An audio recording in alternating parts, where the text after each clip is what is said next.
Ali Ahmeti ka dalë në pension shkaku që nuk arriti që të fletë me gjuhën të cilën e njohin votuesit, por më tepër foli egoja e tij, nënvetdia e tij, frustrimet e tij të brendshme sa i përket të kaluarës dhe situatës së tanishme dhe fakti që i humbi shumicën e komunave shqiptare dhe ndodhet i izoluar edhe në terma geografik, edhe në terma politik, në një situatë kur gjithë kryesia e tij përballen me akuza në pjesën e drejtësisë, por edhe janë në listën e zezë amerikane, dhe ky rezultat i zgjedhjeve e bën të patjetërsueshme dhe një imponim të brendshëm që të shkojnë në një proces të brendshëm të konsolidimit, do kisha thënë. Kjo e imponon që edhe figura e tij të vëhet në pikpyetje nga pjesë të brendshme të BDI-s, por edhe të koalicionit të tij. Ta keni parasysh, është hera e parë që nuk paraqitet në një paraqitje publike pas zgjedhjeve. Mbrëm ishte vetëm Arbër Ademi në preskonferencat e famshme nga Reçica e vogël, dhe si duket Ahmeti është i strukur në Zajaz dhe nuk don të përballet me realitetin. Gjithsesi, është në të mirën e demokracisë që ajo parti të reformohet dhe të vinë në pa figura të reja. Këtë do dëshironim edhe ne. Ne absolut që nuk jemi ata që e determinojmë se si do t'jetë ecuria e tyre politike, po deshën për ne le ta mbajnë aliun edhe sa do kohë që të duan. Po, është drejta e tyre ta mbajnë ata. Është një situatë e re krijuar shkaku se nuk besoj që do të ketë më afinitet BDI-ja që t'i mbajë edhe partnerët e koalicionit që i ka tani më. E keni parasysh pak para zgjedhjeve dy parti më të vogla shqiptare u larguan nga ai koalicionim. Tani sigurisht që do të krijohet një situatë e re kur do të imponohen edhe këto raporte për brenda atij koalicionimi, por sigurisht që edhe për brenda BDI-s. Pensionimin e Ali Ahmetit e bën dje shqiptarët, dhe për këtë dua t'i përgëzoj të gjithë ata që votuan për ne dhe kundër atij koalicionimi. Pjesën tjetër sigurisht që duhet ta bëj Ahmeti, siç e kemi thënë shumë herë, i urojmë pensionim të lehtë dhe të gjatë, shkaku se kemi rritë edhe pensionet për qytetarët përfshi edhe për zotin Ahmeti, kështu që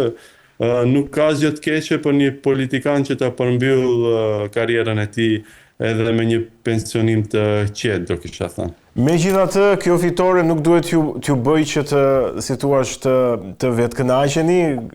sepse përgjegjësia është shumë e madhe dhe partia e zotit Ahmeti do t'jetë aty në opozit për të parë pasaktësitë dhe gabimet tuaja. Megjithatë, unë doja që të flistim pak dhe të më sqaroje pak situatën në kampin Maqedonas, që të kisha një panoram më të plot, duke qenë se jemi fokusuar më shumë në kampin shqiptar, patjetër se është interesi primar. Në kampin Slavo-Maqedonas kemi një fitore dërmuese të VMRO-s, të partnerit tuaj në koalicion, një shumicë dërmuese komunash. Çfarë analize mund t'i bëjmë situatë të tillë shkurtimisht? Si mund ta lexojmë situatë të tillë? Kjo edhe pritej, e thash edhe në paraqitjen time të fundit për ju, kjo edhe pritej, mirë po... Në 55 komuna në mos gaboj. Po, vetëm se edhe në pjesët tjera ku futet në balotazh është në përsipër kundrejt oponencës. Prandaj ajo që ndodh është një fenomen i asaj që opozita maqedonase duket shumë e çorientuar dhe nuk po arrin si duket që të bëj konsolidimin e brendshëm. E përmenda në paraqitjen time të fundit që rezulton që ajo që kishim edhe frikë, partia e dytë në nivel të Shkupit del e Majta, radikaliste e Dimitar Apasievi. Ata kanë dalë të dytët. Rezulton që në qytet të Shkupit është partia e dytë dhe kjo është brengosëse sa i përket shqiptarëve, mirë po kjo është një situatë që do duhet të zgjidhet në suaza të kampit etnik Maqedonas sa u përket këtyre çështjeve dhe forcimit të kësaj partie radikaliste. Gjuha e tyre e përdorur edhe në fushat ka qenë tejet fyese dhe nënçmuese kundrejt shqiptarëve, edhe pse u dëshmua edhe në vepër që heshturazi BDI apo koalicioni AKI ka pasur një bashkëpunim me këtë formacion politik, shkaku i kandidaturës së tyre nuk arritën ta bëjnë fitore në raund të parë në Tetov, por edhe në shumë vende tjera i ka ndihmuar njëri tjetrit me votë në mënyrë të heshtur, dhe kjo është shqetësuese për një parti shqiptare e cila bashkëpunon me kështu element radikal dhe me financime të dyfishta që supozohet që vinë direkt nga Rusia, dhe jo rastisht BDI është në listën e zezë amerikane nga State Departmenti amerikan, dhe jo rastisht edhe për opinionin shqiptar, edhe për opinionin më gjerë janë të njohura lidhjet që në frustrim nga rezultati i zgjedhjeve BDI nuk zgjedh se me kë koalicionon, dhe kjo është për të ardhur keq për nivelin në të cilin kanë rënë, mirë po e mira e gjithë kësaj situate është që shqiptarët tashmë kanë kush që del zot dhe janë të orientuar ka koalicioni vlen i cili pritet që t'i pri shqiptarët në dekadat e ardhshme, do kisha thënë. Qartë, doja që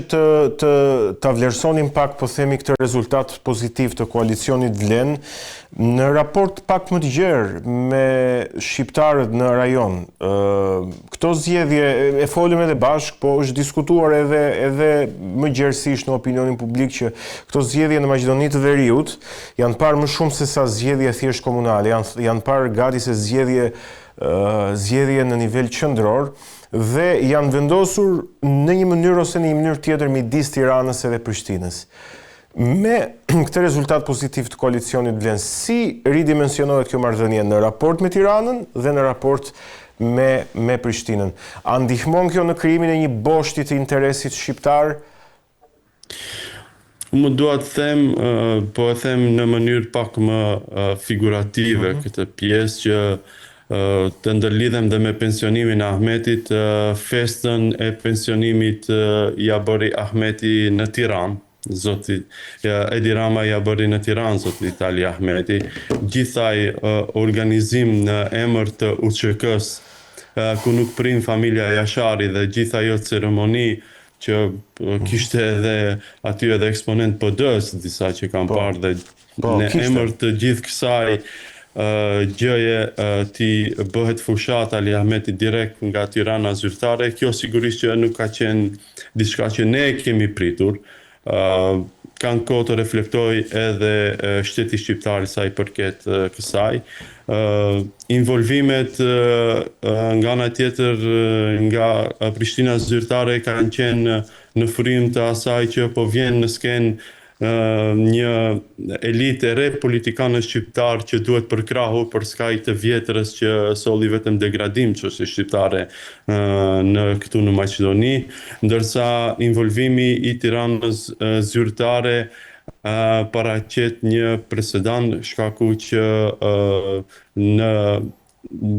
intervenim direkt u munduan që të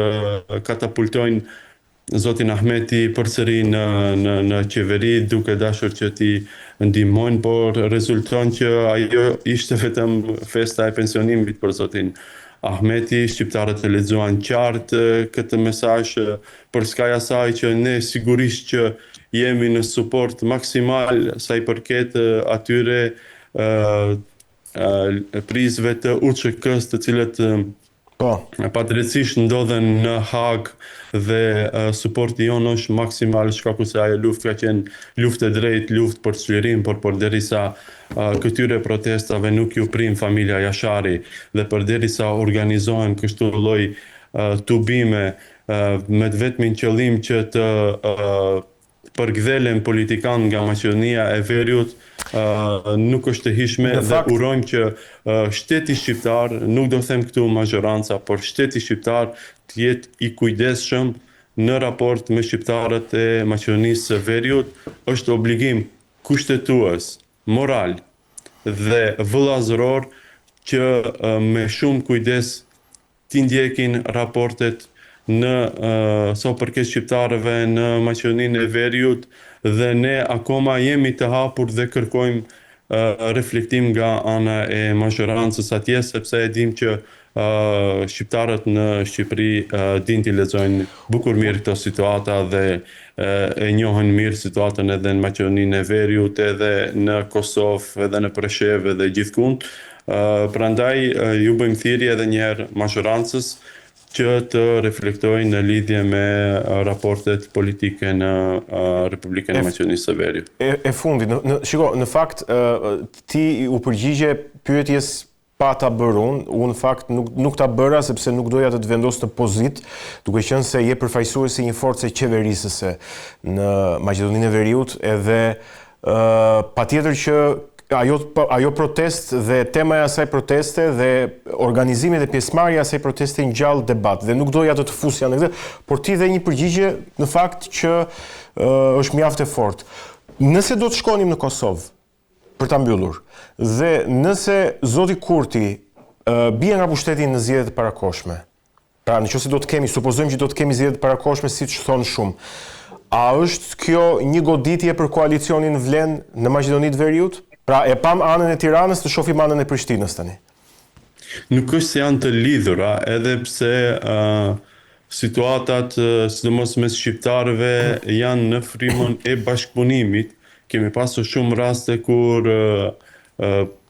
qeverit në Kosovë kanë qenë direkt involvuara në zgjedhje në mënyra flagrante. Unë për shembull mund t'ju përmend një shembull të 2017-s të zgjedhjeve lokale, kur vetë unë isha pretendent për kryetar komune dhe imagjinoni ambasadori i Kosovës në Maqedoninë e Veriut agjitonte për vota në komunën ku unë isha kandidat. Unë sigurisht që e kam paraqit këtë, dhe këto ishin shkelje shumë flagrante të neutralitetit dhe të asaj se si